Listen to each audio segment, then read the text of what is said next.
Kayo't ang Espiritu ang siyang magpapatotoo tungkol sa aral ni Kristo. Alleluia, Alleluia, Alleluia, Alleluia.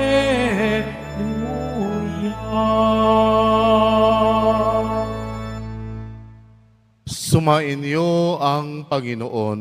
At sumaiyo rin. Ang mabuting balita ng Panginoon ayon kay San Mateo. Papuri sa iyo, Panginoon.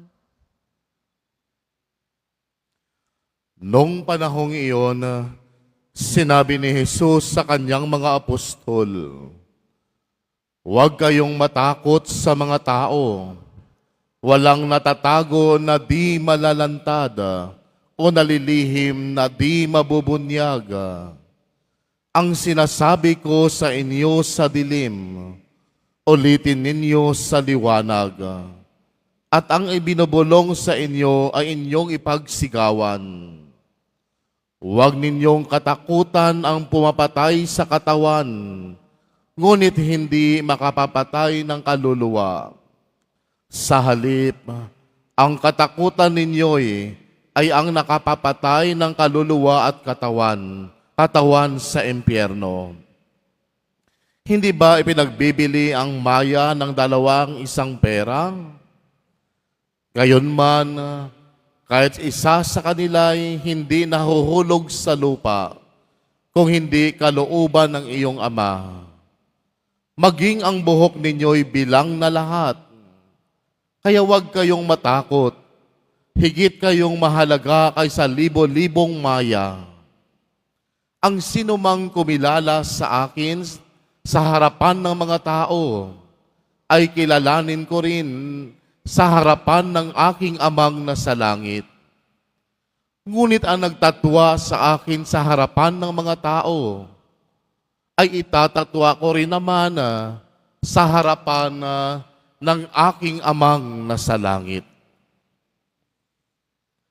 Ang mabuting balita ng Panginoon. Pinupuri ka namin, Panginoong Hesukristo. Magsiupo muna tayong lahat. Isang mapagpalang gabi po sa ating lahat. Ang Ebanghelyo ayon kay San Mateo ay may panawagan ni Jesus na huwag matakot sa pagpapatotoo sa Kanya. Dahil ang bawat alagad ay mahalaga at iniingatan ng Diyos.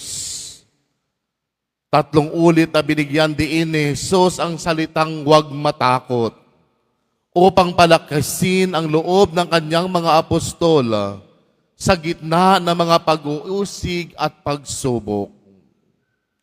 Ang mabuting balita ay nahahati sa 3 mahahalagang aral. Una, ang katotohanan ay lalabas sa liwanag.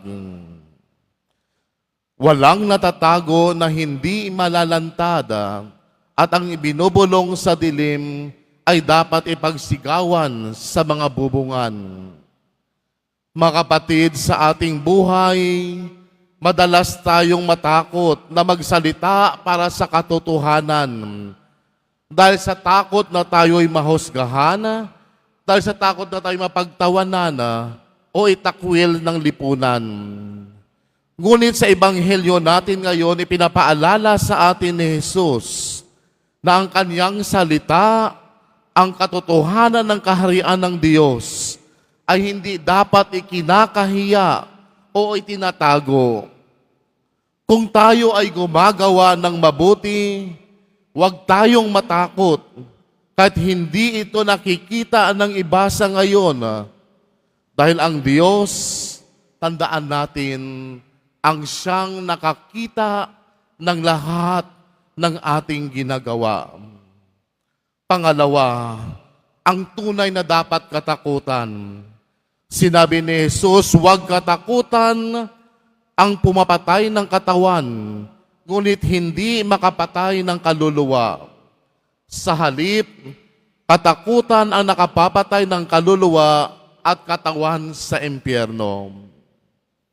Tandaan natin, tayong lahat ng mga tao ay may hangganan ang kapangyarihan. Kaya lamang nilang saktan ang ating pisikal na kalagayan o sirain ang ating mga reputasyon. Ngunit hindi nila kayang hawakan o nakawin ang ating kaluluwa at ang ating ugnayan sa Diyos. Ang mas matinding panganib ay ang kasalanan at ang pagtalikod sa Diyos na siyang pumapatay ng ating espiritual na buhay.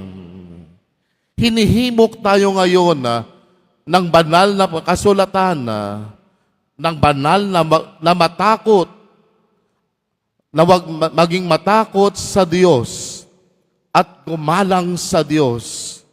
Dahil sa higit sa takot, sa reaksyon ng tao.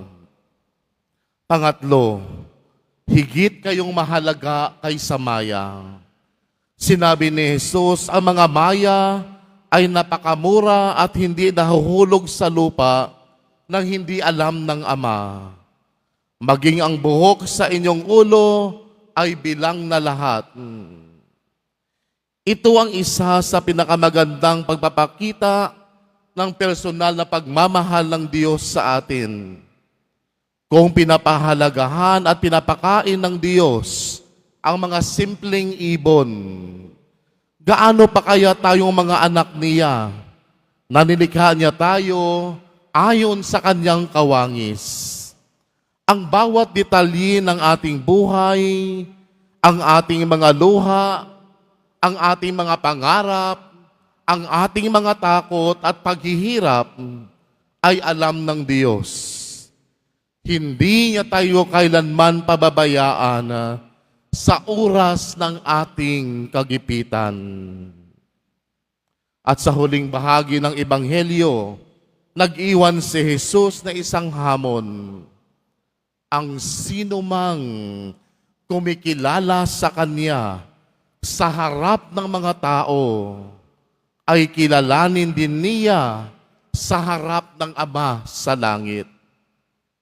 Mga kapatid, ang pagiging Kristiyano ay hindi lamang ginagawa sa loob ng simbahan. Ito ay dapat isinasabuhay sa pang-araw-araw nating buhay at pakikitungo sa ating kapwa. Sa pagtayo para sa katarungan at sa pagpili sa tama kahit mahirap. Ang pagiging Kristiyano ay isang tawag na pagsabi ng tapat at totoo kahit mahirap. Amen.